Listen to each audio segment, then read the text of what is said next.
Hello guys. मैं उम्मीद करता हूँ कि आप सभी छुट्टियों का एंजॉय कर रहे होंगे और इसके साथ साथ अपनी जो एजुकेशन है उसको भी आगे बढ़ा रहे होंगे। तो आज का जो टॉपिक है गाइस, वो हम डिस्कस करने से पहले हम ये देखते हैं कि पिछला जो टॉपिक था वो हमारा क्या था। तो हमने जो कल जो वीडियो जो डाली थी वो हमारी वीडियो थी कि पार्टनरशिप डीड क्या होती है, उसमें हम कौन कौन से टर्म एंड कंडीशन शामिल करते हैं और क्यों करते हैं। आज यदि पार्टनरशिप डीड ना हो तो हमारे पास ऐसे कौन से नियम्स हैं जिनके बेस के ऊपर डिस्प्यूट को सॉर्ट आउट किया जा सकता है। तो उसमें है the rules in absence of partnership deed. तो इसमें सबसे पहले जो है वो हम लेते हैं प्रॉफिट शेयरिंग रेशियो। यहाँ पे हमें एक चीज देखनी है कि पार्टनर्स ने कैपिटल जो किसी भी रेशियो के अंदर लगाई हो, लेकिन उससे मिलने वाला जो प्रॉफिट होगा डिस्प्यूट को सॉर्ट आउट करने के लिए उसका निपटारा किया जाएगा, तो उस time equal profit sharing ratio consider किया जाएगा। उसमें किसी तरह की ये नहीं सुनी जाएगी कि भी ए की कैपिटल ज्यादा थी, बी की कैपिटल कम थी। सेकेंडली, इंटरेस्ट ऑन कैपिटल अगर हम देखें तो no interest on capital to be provided partners. Partners को in absence of partnership deed कोई भी इंटरेस्ट ऑन कैपिटल चार्ज नहीं करने का। लेकिन यदि प्रोविजंस दिया हुआ है, पार्टनरशिप डीड भी दी हुई है, और यदि इंटरेस्ट ऑन कैपिटल चार्ज करना है, तो यहाँ पे गाइस एक बात आपको क्लियर रखनी है कि यदि फर्म को प्रॉफिट हो रहा है तो उसी केस के अंदर क्या है कि इंटरेस्ट ऑन कैपिटल प्रोवाइड किया जाएगा। इन case of loss interest on capital provide नहीं किया जाएगा।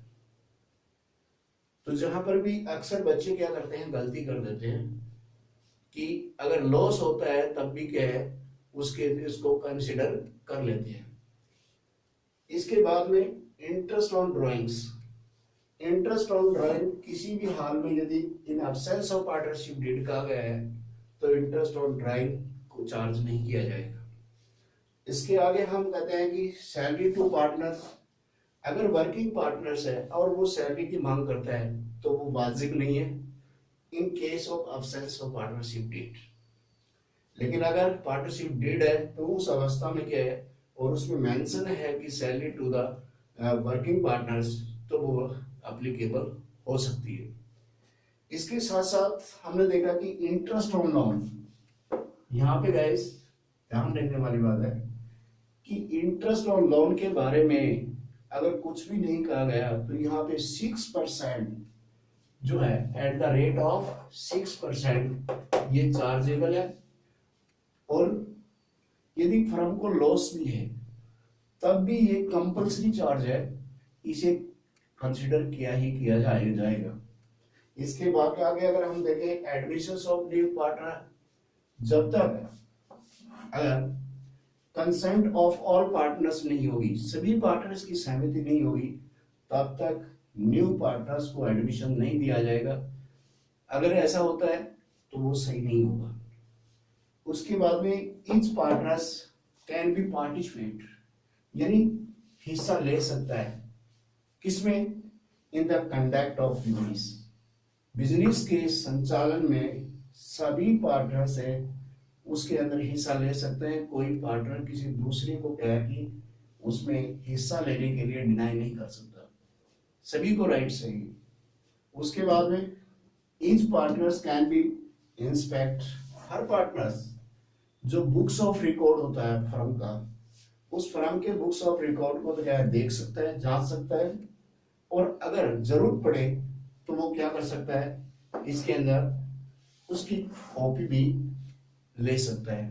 तो बहुत ही सिंपल है गाइस, मेरे को उम्मीद है कि आपको समझ में आएगा। केवल यहाँ पर दो चीज है, यहाँ पे जो ध्यान देने वाली बात है, इंटरेस्ट ऑन कैपिटल जो है वो चार्ज नहीं होगा।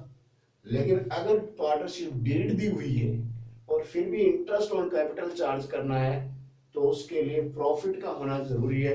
अगर किसी पीरियड में लॉस होता है तो उस time interest on capital charge नहीं होगा, लेकिन इंटरेस्ट ऑन लोन जो है ये अगर लॉस भी है और उस अवस्था में भी ये चार्ज होगा। तो मैं उम्मीद करता हूं कि आपको कंसेप्ट क्लियर होगी। इसे सब्सक्राइब और लाइक करना ना भूलें। Thanks, have a nice day.